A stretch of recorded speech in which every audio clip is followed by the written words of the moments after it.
Next up, impromptu speaking. Now, Sterling, you're going to get 3 topics, and you have to choose one. You get 1 minute to think and 2 minutes to speak. All right. Here are your choices. Okay. Today I want to talk about a subject which is near and dear to my heart, and that is Facebook. Mark Zuckerberg's empire of disaster. I remember I resisted going on Facebook for a very long time. When all of my friends had already jumped onto Facebook in elementary school and were making accounts and were making groups and were talking to each other, I resisted because something just didn't feel right. Something about communicating with each other and having your primary social network be a virtual space that didn't really exist seemed wrong to me, and I resisted for a good long time. But eventually I gave in. I still remember it was Christmas, and I had friends messaging me saying, sure, you have to get on Facebook, and I did. But something still didn't seem right. And I think that now I'm older, and now that Facebook is becoming very much a antiquated social network, which recognizes its own failures because it's now trying to buy up all of the new successful social networks. I think I have a better understanding now about the real harms that Facebook has done for society. What has Facebook done? It is divided rather than bring people together. Number one, it is divided rather than bring people together. How has it done that? Because it has made people feel like they're connected because they see a picture of each other every now and then online, which disincentivizes actually reaching out, having face-to-face communication with people, calling people up on the phone, getting together with people in that sense. And so it has allowed people to excuse themselves into not connecting with their friends on a real level. Number two, it has provided a venue for the mass spread of misinformation and disinformation. People post every random thought they have in their head on Facebook. And for some reason, when people see a thing on Facebook, they're more likely to believe it. And so it has allowed for a spread of falsehoods and maliciousness. And I see my time is running out. I could talk for many more minutes about why I dislike Facebook, but those are 2 reasons.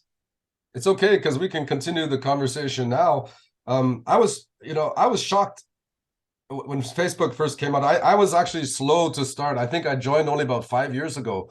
So I also had some trepidation about it because I realized that when you're not paying for the service or the product, you are the product.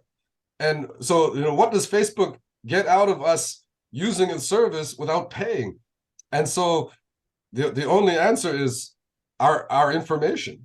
And so, what is Facebook doing with all that data and information that it collects from us? What do you think about that? Well, it does all, I mean, it did all sorts of terrible things. I mean, they say that they do better now than they used to, but Facebook mined its users' data and then sold them off to the highest bidder.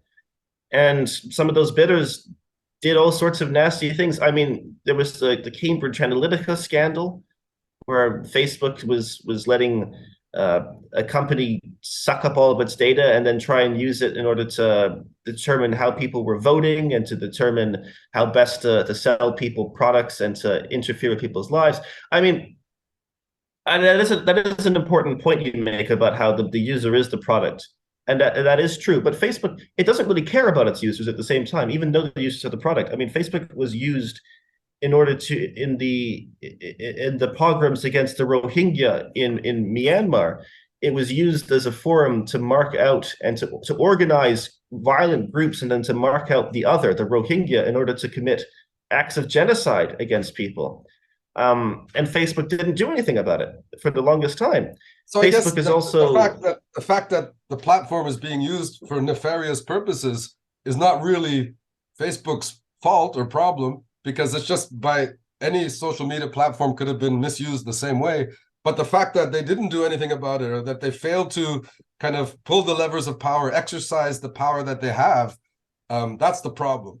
So Mark Zuckerberg seems to kind of enjoy all the profits and revenues and doesn't really seem concerned with what people are doing with his product. And not to mention the algorithms and the echo chambers, that you can find yourself in. And so if you like or follow a few things, the next thing you're flooded with those things. And I guess it's unconscious bias or something like that that's taking place.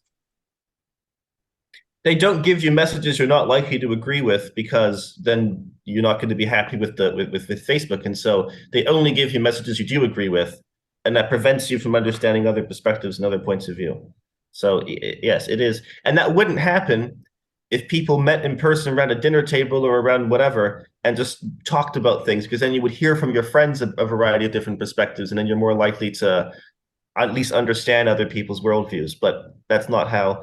I mean, it's really quite remarkable. This is a different program. This is Twitter, but there's services where you can, not services, there's free software that you can use to view a Twitter feed, view someone else's Twitter feed. You can choose another person, and then it will show you what their Twitter feed looks like based on their followers or who they follow. And it's quite scary to do this on some people, because you just see, oh, this is why this person sounds like they're crazy, because all the people they follow are crazy and spew crazy things at them all day. And of course, they're going to believe it if this is all that they see all day. And they probably think the same thing about you. But that just goes to show that echo chamber Yeah. is a real problem.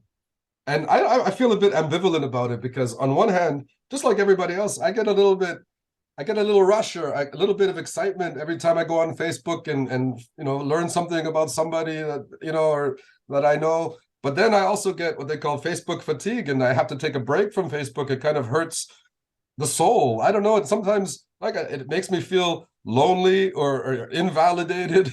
Sometimes you put out posts and that are very important to you, and you realize nobody cares at all. But the minute you post something about a dog or a happy birthday, you get 70 likes, and so you start to realize how shallow this whole thing is, and the stuff that's important to you is not necessarily reflected back at you.